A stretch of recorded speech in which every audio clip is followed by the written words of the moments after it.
আমাদের বাগানের অতীব সুন্দর একটা ফুল গাছ যদি আমরা বলি তাহলে তার নাম অবশ্যই বলতে হয় গোলাপের কথা। যারা আমরা বাগান করি তাদের বাগানে একটাও এরকম গোলাপ গাছ নেই, এটা কিন্তু খুঁজে পাওয়া খুব কঠিন।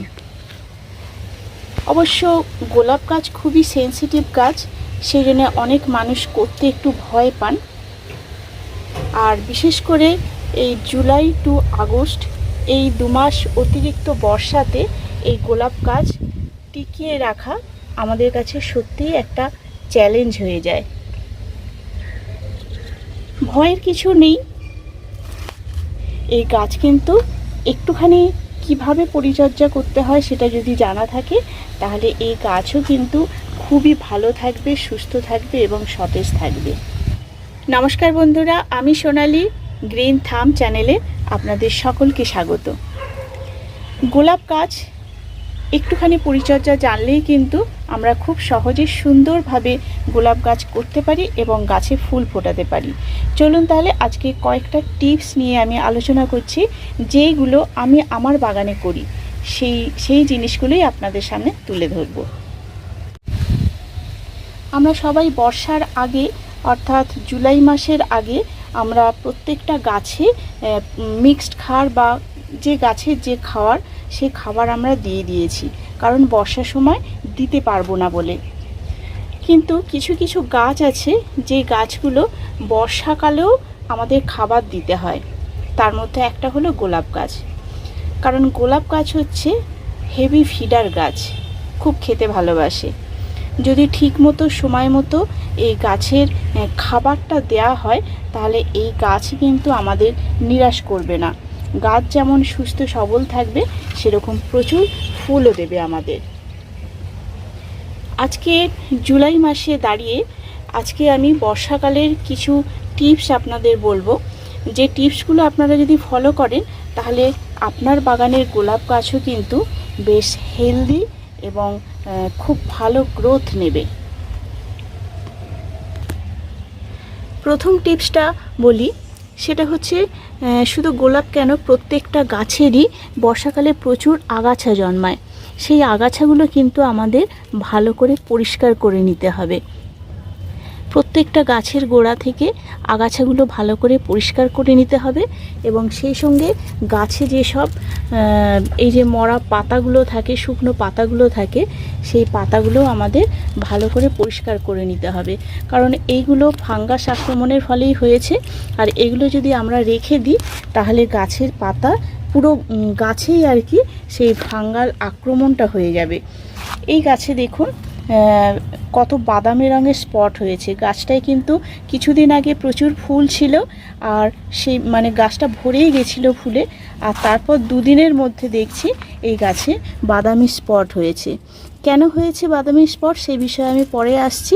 তো আমাদের এই প্রথম টিপসটায় সেটা হচ্ছে আগাছা মুক্ত করা, গাছের পাতা শুকনো পাতা ফেলে দেয়া এবং তার সঙ্গে যেসব ফুলগুলো শুকিয়ে গেছে সেই ফুলগুলো কেটে ফেলে দিতে হবে।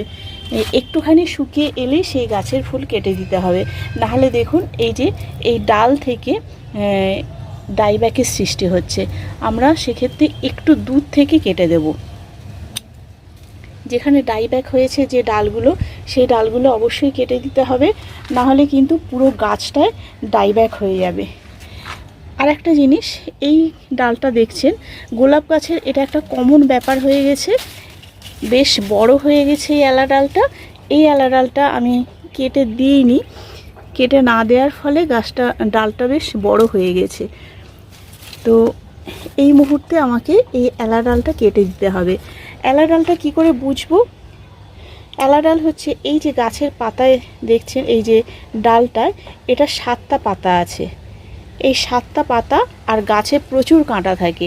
এমনি যে গাছের এই ডালগুলো যেগুলো, সেগুলো কিন্তু অতটা কাঁটা নেই, কিন্তু এই এলা ডালে দেখুন প্রত্যেকটা গাছের গোড়ায় গোড়ায় প্রত্যেকটা কিন্তু এলা ডাল সৃষ্টি হয়েছে, মানে কাঁটা আছে প্রচুর।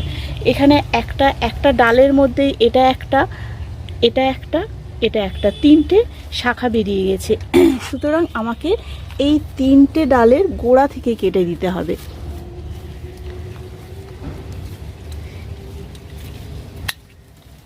এভাবে ডালগুলোকে গোড়া থেকে কেটে দিলাম, তার ফলে 3টে ডালই কিন্তু বেরিয়ে গেল।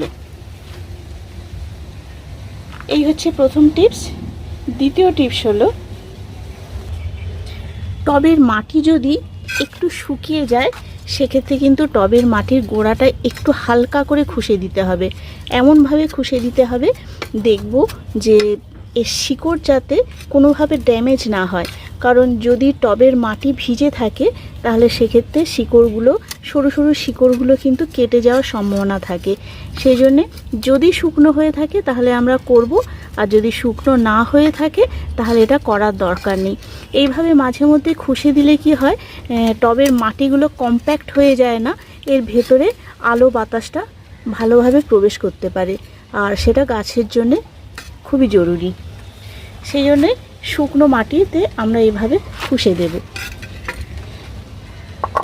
আমরা অনেক সময় খাবারের কথা বলি, তো এখন আমি দুটো খাবারের কথা বলবো। একটা হচ্ছে সম্পূর্ণ অর্গ্যানিক খাবার, আমার কাছে দেখছেন এটা হচ্ছে জিয়ার দানা। এই জিয়ার দানা আমি কয়েকটা দেব। ধরুন এটা 10 ইঞ্চি টব, এই 10 ইঞ্চি টবে আমি এর 4 ভাগের 1 ভাগ দেব, মানে 12টা কি 14টা এরকম দেব এই একটা টবের জন্যে। এই গাছেও তাই, প্রত্যেকটা গাছে এরকম দিয়ে দেব। এটা একদম অর্গানিক ফার্টিলাইজার, খুব ভালো কাজ করে।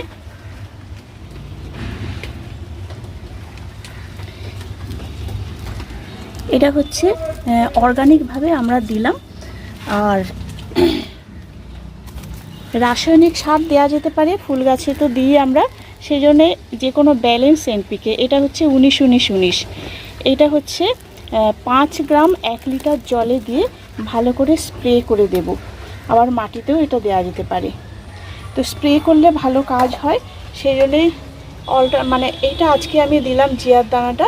এরপর জিয়ার দানাটা কাজ করতে একটু সময় লাগে, কারণ এটা একদম অর্গানিক, বেশ টাইম লাগে। তো এই মুহূর্তে আমরা 1-2 দিন পর কিন্তু এই ব্যালেন্স এনপিকটা দিতে পারি, 19-19-19 বা 20-20-20 যাই হোক একটা দিতে পারি।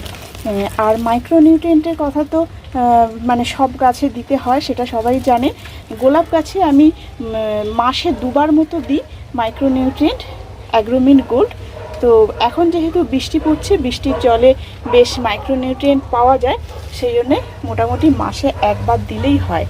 সেক্ষেত্রে গাছটা সুস্থ থাকে এবং গাছে যে কুঁড়ি আসে সেই কুঁড়িগুলো বেশ বড় হয়। আর এতদিন পর্যন্ত আমরা গোলাপ গাছে কুঁড়ি নিয়েছিলাম, বেশ ফুল ফুটেছিল, কিন্তু শীতকালে বেশি ফুল পাওয়ার জন্য আমরা কিন্তু এখন আর খুব বেশি পরিমাণে ফুল নেব না, বা ফুল নেব না বলা যেতে পারে। সেই জন্যে যে ফুল আসছে সে ফুলগুলোকে, কুঁড়িগুলোকে কেটে দেব।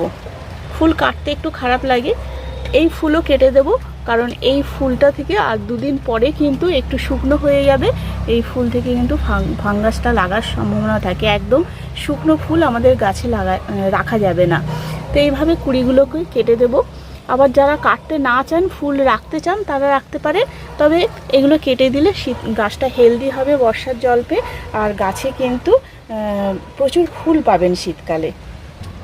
বর্ষার সময় যে কোনো মুহূর্তে বৃষ্টি চলে আসতে পারে, সেই জন্য আপনারা মাইক্রোনিউট্রিয়েন্ট বা ব্যালেন্স এনপিকে যখনই দেবে তখনই এই ধরনের একটা,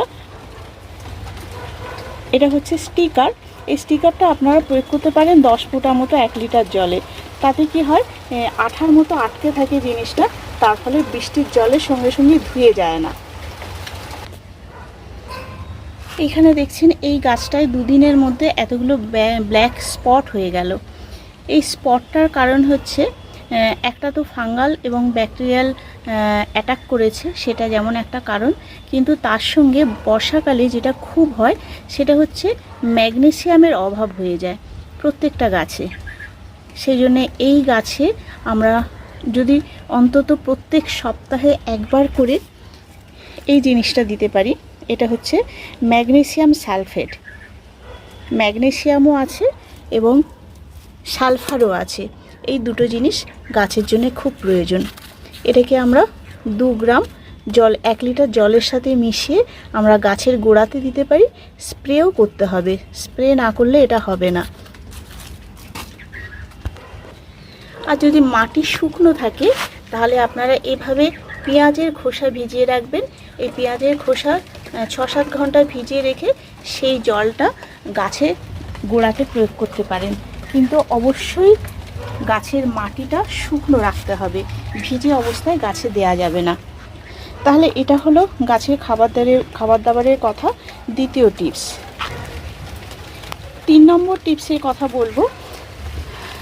যে সমস্যাটা এই বর্ষাকালে খুব বেশি পরিমাণে হয় সেটা হচ্ছে ফাঙ্গাল এবং ব্যাকটেরিয়ার আক্রমণ। সেই জন্যে আমরা প্রত্যেক সপ্তাহে নিম অয়েল অথবা কাকা অথবা কনফিডার, এটা আমার কাছে আছে, আমি দিই কাকা। 1 লিটার জলে 1 থেকে 1.5 ml মতো আমরা দেব। এটা কিন্তু নিয়মিত আমাদের গাছে স্প্রে করলে তাহলে এই জিনিসগুলো আর হবে না। যেহেতু এবছর অতিরিক্ত বর্ষা, সেই জন্যে আমরা সময় মতো গাছে দিতে পারছি না, তার ফলে দেখছি এই নিম অয়েল বা কাকাতেও কিন্তু আমাদের গাছে খুব একটা কাজ করছে না। সেই জন্যে আরও কয়েকটা জিনিস দিতে হবে যেগুলো গাছের জন্যে একটু বেশ ভালো আর কি, ভালো ধরনের একটু ওষুধ প্রয়োগ করতে হবে। এটা হচ্ছে Indofil contact fungicide, Indofil M45। এইটা অথবা আপনাদের কাছে যদি আর এই ধরনের কোনো কন্ট্যাক্ট ফাঙ্গিসাইড থাকে, এটা ম্যাঙ্কোজেব। এছাড়া যদি অন্য কোনো কন্ট্যাক্ট ফাঙ্গিসাইড থাকে সেটা 2 গ্রাম দেবেন। এবং তার সঙ্গে এখানে একটা দেখতে পাচ্ছেন, এটা হচ্ছে প্ল্যান্টোমাইসিন। এই দুটো ওষুধ, এটা 2 গ্রাম আর ইন্ডোফিলটা 2.5 থেকে 3 গ্রাম দিলে বেশি ভালো কাজ করে। এই দুটো জলের সাথে মিশিয়ে আপনারা যেমন গাছে স্প্রে করবেন, তার সঙ্গে সঙ্গে কিন্তু গাছের গোড়াতেও আপনাদের দিতে হবে। তবে আপনাদের গাছ খুব হেলদি থাকবে আর সামনের শীতের সিজনে আপনাদের গাছে প্রচুর ফুল হবে। কারণ গাছ যদি হেলদি না থাকে তাহলে গাছে ভালো ফুল আসাটাও কিন্তু সম্ভব নয়। আর ঘরোয়াভাবে আরেকটা জিনিস দেওয়া যেতে পারে, সেটা হচ্ছে বেকিং সোডা 1 চামচ, তার সঙ্গে আপনারা যে কোনো নারকেল তেল বা যাই হোক কোনো এক ধরনের তেল আপনারা দিতে পারেন। আর এটা একটা হলো, এটা যে কোনো সময় আপনারা গাছে স্প্রে করতে পারেন। আর যদি সেটাও না সম্ভব হয় তাহলে রসুন আর কাঁচা লঙ্কা, এই দুটো জিনিস ভালো করে থেঁতে গাছে মাঝে মধ্যে যখনই দেখবেন একটু ওয়েদারটা খুব ভালো আছে, গাছে দিলে ধুয়ে যাবে না, সেই সময় আপনারা স্প্রে করতে পারেন। এই কটা টিপস যদি আপনারা মেনে চলতে পারেন তাহলে এই গোলাপ গাছ করা কিন্তু খুবই সহজ। একটু যেহেতু হাই ফিডার গাছ, তাই একটু সময় মতো এদের খেতে দিতে হবে। আর ফাঙ্গিসাইড, পেস্টিসাইড বা ব্যাকটেরিয়াসাইড আপনাদের দিতে হবে। ব্যাস এইটুকুই হচ্ছে এই পরিচর্যা। গোলাপ হচ্ছে আমাদের বাগানের রানী, ফুলের রানী। সেই জন্যে এই রানীকে আমরা অবশ্যই আমাদের বাগানে 1-2 বা যার পক্ষে যত সম্ভব হয় আমরা বাগানে এটা রাখবো। আর যারা চাইছেন এই সময় কোনো গাছ রিপোর্ট করতে, তারা আরেকটু ওয়েট করে যান। আমি এইটা নতুন রিপোর্ট করেছি, ভেতরে রেখেছিলাম সেমি শেডে, সেই জন্য দেখুন গাছের পাতাও ছেড়েছে। একটু ভয় করেছিলাম, কিন্তু অসুবিধা হচ্ছে না। আর আপনারা করতেও পারেন। আর যদি পারেন আগস্ট মাসটা কাটিয়ে আপনারা একটু ডাল ছাঁটাই, একটু সফট প্রুনিং কিংবা নতুন করে রিপোর্ট, সেগুলো আপনারা করতে পারেন। তাহলে বন্ধুরা, এই হলো আজকের গোলাপ গাছের পরিচর্যা। আপনারা যারা শেষ পর্যন্ত ছিলেন তাদের অসংখ্য ধন্যবাদ। আর আমি চাই আপনারা প্রত্যেকেই বাগানে নিজের পছন্দ মতো কালারে যে কোনো গোলাপ গাছ আপনারা আপনার ছাদ বাগানে সংগ্রহ করুন। তাহলে আজ এ পর্যন্তই, দেখা হবে পরবর্তী কোনো এপিসোডে। ভালো থাকবেন, সুস্থ থাকবেন, গাছপালা নিয়ে আনন্দে থাকবেন। নমস্কার।